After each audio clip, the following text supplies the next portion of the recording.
पुढील प्रश्न, आकृतीचा रेखांकित भाग दर्शवणाऱ्या अपूर्णांकाचा योग्य पर्याय निवडा. रेखांकित भाग दर्शवणारं म्हणलेलं आहे. मग आता हे आकृतीचं आपलं निरीक्षण करून याचं उत्तर हे शोधायचं आहे. एकूण पहा चौरस किती आहेत? 1 2 3 4 आणि 1 2 3 4 4 चौक 16 16 आहेत एकूण चौरस आणि त्याचा रेखांकित भाग आपल्याला काउंट करायचे होते ना. मग पहा हे पूर्ण आधी पाहूयात आपण. 1 2 3 4 5 6 आणि 7 8 8 पूर्ण आहेत आणि पहा हे निम्मे निम्मे 9 झालं, त्यानंतर हे निम्म निम्म 10 झालं, त्यानंतर निम्म निम्म 11 झालं आणि निम्म निम्म 12 झाले. म्हणजे 12 आहेत रेखांकित भाग.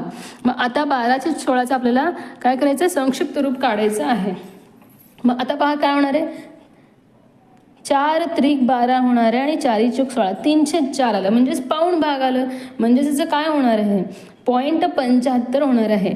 0.75 म्हणजेच पाऊणपट भाग काय आहे त्याचा रेखांकित केलेला आहे. मग पाऊणपट बरोबर आहे आणि 0.75 बरोबर आहे. मग पहा इथे हे बरोबर येतं का? 3 दोन्ही 6 होतं, बेत्रिक 6 होतं आणि बेचोक 8 होतं.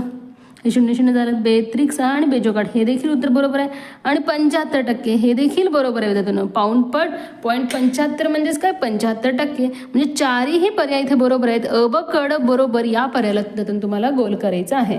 आणि 75% म्हणजेच 75 भागिले 100 म्हणजेच 0.75च येणार आहे.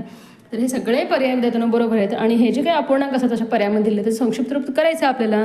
तर असे पर्याय गोंधळून टाकण्यासाठी दिले जातात म्हणून आपल्याला बारकाईने निरीक्षण करून अशा प्रश्नाचं उत्तर शोधायचं आहे.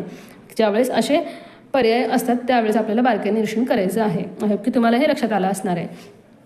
तर आता पुढील प्रश्न पहा. 5 अंकी मोठ्यात मोठ्या संख्येत कोणती संख्या मिळवल्यास त्या संख्येला लहानात लहान 2 अंकी विषम संख्येने निशेष भाग जाईल. मग पहा आता हा देखील प्रश्न विचार करायला लावण्यासारखा आहे. तर पहा जे जे काय आपल्याला प्रश्नामध्ये दिले ते अगदी आपल्याला बारकाईने वाचन करायचं आहे आणि समजून घेऊन सॉल्व्ह करायचं आहे. 5 अंकी मोठ्यात मोठी संख्या कोणती असते? 99,999. आणि लहानात लहान 2 अंकी विषम संख्या, लहानात लहान 2 अंकी जी काही संख्या आहे ती आहे 10, परंतु ही तर सम आहे आणि आपलं विषम म्हणजे आपल्याला काय घ्यायचं आहे? 11 घ्यायचं आहे. मग 11ने निशेष भाग जाण्यासाठी यामध्ये काय मिळवावं लागेल असं विचारलं आहे आपल्याला. मग पहा यामध्ये काय मिळवावं लागेल? 11ची कसोटी काय आहे? सम आणि विषम स्थानातील अंक यांची जर बेरीज आणि वजाबाकी केली, यांची आधी बेरीज आणि त्यानंतर वजाबाकी केली तर वजाबाकीमध्ये जर 0 किंवा 9च्या पटीमध्ये आलं तरच त्याला पूर्ण भाग जातं.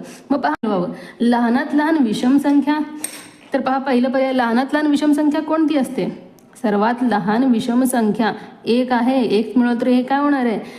1 लाख होणार आहे. मग याला भाग जाणार नाही. लहानात लहान विषम मूळ संख्या, लहानात लहान